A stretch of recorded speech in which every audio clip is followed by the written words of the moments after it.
There are people who feel adamantly about this, both sides. I understand that. With those words, Governor Mike DeWine endorsed into Ohio law the highly contested Stand Your Ground bill.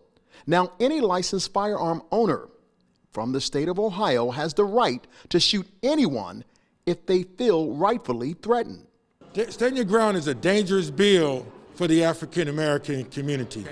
City Councilman Kevin Conwell of Ward 9 is irritated that the bill was passed during a lame duck session.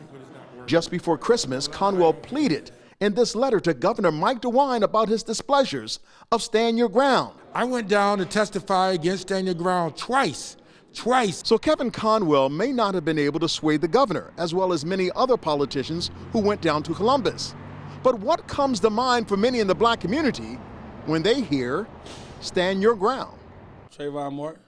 Man, all I can think is Trayvon Martin. I got 3 boys I'm out here trying to raise, and I can't let nothing like that happen to him. Trayvon Martin was a 17-year-old black teenager who was fatally shot to death by George Zimmerman in 2012. Zimmerman, who at the time was a member of a community watch team, got into an altercation with Martin.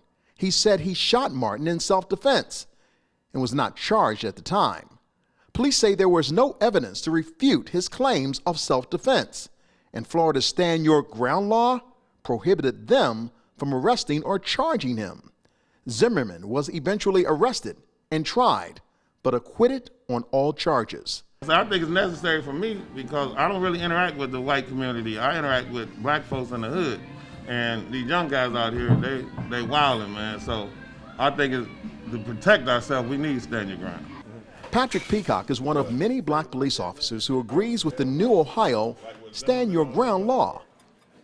He was joined by many of his fellow officers at a breakfast to discuss the law and how it protects police officers. Kevin Oliver, who is due to retire, sees both sides, as an officer and a civilian. I think Stand Your Ground is kind of a catch-22. I do understand for most African Americans, you want to be able to protect yourself in the community from particularly certain parts of the community.